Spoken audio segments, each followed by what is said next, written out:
to Bloody Good Chats, where for the next 10 minutes you are our best friend. So sit back, relax, and let's have a bloody good time. Period. Hey guys. Hey. Great to be back. So good to be back. It's nice to sit down. Today's been a day already. Today's been an exciting day. So exciting. So many exciting things happening. So many exciting calls and opportunities and all good stuff. And this literally we're like just ran outside because it's been raining for a long time and hence the towel. I don't know if you can see the towel. Yeah. But these chairs are soaking wet. yeah. We made the decision for some reason to start this series in an outdoor area, which probably wasn't the smartest idea. No, but We're here now. the universe is always on our side. Yeah, a little bit of sunshine. Let's go. Should we do a cycle check-in? Yeah, you go first. Okay, I'm cycle day 11 today, and I'm feeling good. I feel very energized. I feel very motivated. I feel like I'm coming into my inner spring, and this is the time of my cycle where I've got lots of energy, and I feel like if I don't use that energy, it turns into anxiety in my later phases. So I always make a mental note here to make sure I'm moving my body, make sure I'm doing enough throughout the day, and just using what I have to my best advantage, really. Love that. I'm also cycle day 11. I thought I was cycle day 9, but obviously not. Must have tracked wrong, so here we are. But I'm feeling good. Probably not as energized as I usually am in this phase. I feel like I'm coming off the back of my sickness. There's still on antibiotics. The list goes on, but we're getting there. So I'm just taking it day by day, and I think it's honestly actually been quite nice resting. You have slowed down a lot. Like, as hard as it is for me to not go to the gym, I haven't even walked. It has been really nice. And I feel like I look maybe I've just lost weight because I'm sick. I'm like, I feel like I look less inflamed. I'm like, maybe it's because I've slowed down. So interesting. just something I picked up, but here we are. There you go. I do have something really interesting that I listened to this week that I wanted to share with Maya. I've written it down on my phone, so just mind my cellular device. I'm going to read it to all of you girls and Maya. So I listened to this podcast. It was on Diary of the CEO, and it was with Glucose Goddess. And she mentioned one of the most exciting things that she has found out in the last couple of years was this specific study that was really interesting. So in this study, so it was a 2014 study, researchers followed 107 married couples for 3 weeks to explore whether blood sugar levels influence relationship conflict. Each night, participants measured their blood glucose and then used a voodoo doll representing their partner, sticking in 0 to 51 pins to reflect how angry they felt that day. They also completed later lab tasks where they could blast their partner with unpleasant noise, giving researchers a behavioural measure of aggression. The study found that lower blood sugar levels were linked to more pins in the doll and more aggressive responses in the lab, suggesting when people are underfueled, their impulse control may drop and irritability can rise. The researchers proposed that self-control requires energy, and glucose is a key fuel for the brain, but more importantly, the findings show an association rather than proving that low blood sugar directly causes aggression. It was more so like an association with it. So it's like you can't actually, there's so many other things that go into it, but it was a big correlation. And it makes me think, like, obviously when you're hangry, I feel like things piss me off so much more. So much more. It kind of makes you think, like, when you're in those situations where you do want to have a go at someone, like maybe you need to go and have a bite to eat, like sit with that feeling and then see if you still feel the same, because maybe you were just hungry. 100%. And look, I don't know if this theory is correct, my own theory that I'm about to explain, but I get hangry really easily, whereas Jesse does not. He reckons he's never, so Jesse's my partner, he reckons he's never been hangry, and I feel like I spoke to one of his friends, Sam, and he also reckons he doesn't really get hangry.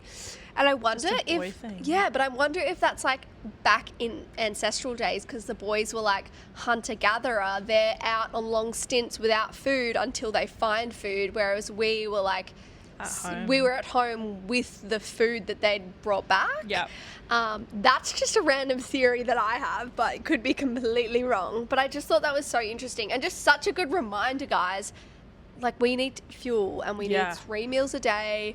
I feel like I literally just was speaking to Maya this morning about a conversation I had with a potential client, but she was, we were talking about like bringing it back to basics, like 3 meals a day. Like we kind of forget how important that is, and we put all of this limelight on certain supplements and electrolytes and all these fancy tests and things, but we forget like the basics. Yeah. I remember I used to have an app on my phone that was like it was like a fasting app. So this is when I was like, I don't know, I feel like in my early 20s I was doing everything to try and like lose weight. Like skinny girl was just like that was my only goal ever. And I don't know, I feel like now it's like the last thing that I think about. I don't know, I just feel like there's so much more to me than wanting to be skinny these days, which thankfully I'm quite grateful that I like overcame, but it was a process. And there was a time there where I had a timer on my phone. It was an app that would tell me when my like big fast was over. So I'd literally eat like at lunchtime. We should probably put a trigger warning on this, to be honest. Yeah. I would eat at lunchtime, and then I'd go and do I'd have like an afternoon shift, would come home, obviously famished because I just exerted so much energy talking to people, go to sleep. And I remember going to sleep and like my stomach was so sore because I was so hungry, would wake up in the morning, still not eat. And then at like 11 o'clock the next day, my timer, like I was fucking relying on my phone to tell me when to eat, which I just think is insane. And I look back now and I'm like, wow, I was in just such a state of like, I remember going to a kinesiologist because I thought I had anger issues. And now you've just said that, I'm like, it's all kind of clicking. Like, I remember going to her and my biggest thing was like, I just blow up at the smallest things. And I always thought I was like, oh, it's because I'm an Aries, like we're just hot-headed and fiery. But I look back now and I'm like, my body was just screaming for the basics, which was to be nourished, really. Literally. Do you feel like you had that through high school as well? Because I feel like there's been jokes thrown around of you being like, I'm sorry to my mum and my sister. Oh, yes. Like, do you feel like you had that kind of behaviour even then? Yeah, and I think like they would definitely, like my sister, bless her, she's like, there was like a few years of my life where I was just terrified of you. I also think maybe during the time of puberty where like your hormones are fluctuating and like things are, I don't know, high school just felt like the end of the world. But can you imagine, like, if we think about the layers, guys, it's like you're going through puberty. So many girls, like maybe you weren't doing this, but there are so many girls that are starving themselves. So it's like you're already going through this crazy thing. Yeah. Then you're starving yourself. You're going to be wanting to stab a voodoo doll or actually stab 100%. like it's so, and then you're trying to fit in at school. Like there's just... And you also get in trouble at school. Like I know like eating in the class obviously isn't okay, but like you're not really allowed, you're on a different schedule. Like you're kind of like told this is when you can eat. Like don't listen to your body and you're not allowed to eat in class, you have to eat now. And I remember like my school started at 7 a.m. so that for me was really early, and I would just try last the whole day, and then I'd come home and just like eat the whole pantry because I was like, oh, I haven't eaten all day, and it was like 12 o'clock, and then probably scream at my mum and my sister because I was like so angry. Putting all the pieces together. But that's you always crazy. learn in hindsight, I feel. Yeah, you do. But just to speak about this a little bit, guys, we see this all the time with the clients that we work with. Like one of the most basic things that we can do to support our hormones is eat 3 meals a day and focus on whole foods, because your endocrine system is the system that's in charge of your hormones, and one of its favorite things is stable blood sugar levels. And one of the easiest way that you can keep stable blood sugar levels is just creating 3 nice meals that have a good dose of protein, healthy fats, complex carbs, and fiber. Like the proof is in the pudding. Not only like I think emotions are just one thing, but let alone what else your body's going through. Imagine if you're tired as well. I feel like that's just then another thing and life's already quite stressful as it can be. Like I feel like we would like as soon as the fuel light comes on in our car, we're not like, oh, we'll just see how long we can. We're like, oh shit, I have to go to the fuel station, otherwise I'm not going to get to where I want to be. I don't think I've let my fuel light comes on twice a year maybe, because Really? I'm not a fuel light gal. Oh, I let my fuel light come on. No, I'm like, no, we've got to go, because I feel like I'm a bit of a hypochondriac in some situations where like I'll imagine worst case scenario. Got you. So if I'm like, oh, I've got to go somewhere, I imagine myself breaking down on the side of the road. I'm like, that's fucking embarrassing as like I've got to get fuel, and I hate being embarrassed. Yeah, you do. I hate being embarrassed. I'm like, if it comes on, like, and I'm driving, then I'm like, oh, I'll get it right then. Yeah. You know, I'm not like, let's go for 3 drives and see how long we can push it. But I feel like taking that same concept, like you literally would not be able to get where you need to be if you were just like, oh, let's just see how far I can go.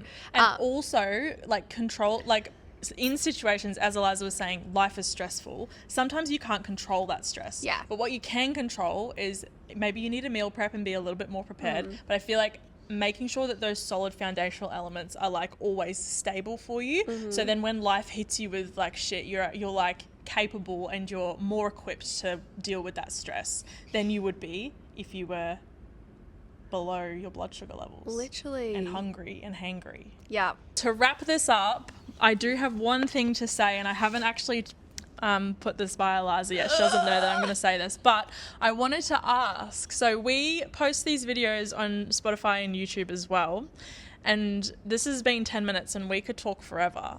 Would you guys like longer videos, but we would have to post them on Spotify and YouTube because Instagram obviously likes those shorter form content. But if we were to ramble on for a little bit longer, would you enjoy that? Would you watch it? Yeah, have us in your ears for like 20 minutes, I'd say. Yeah, it would be 20 a good minutes. sweet spot. Yeah. Yeah. And we could at least talk about like 2 to 3 things. Yeah.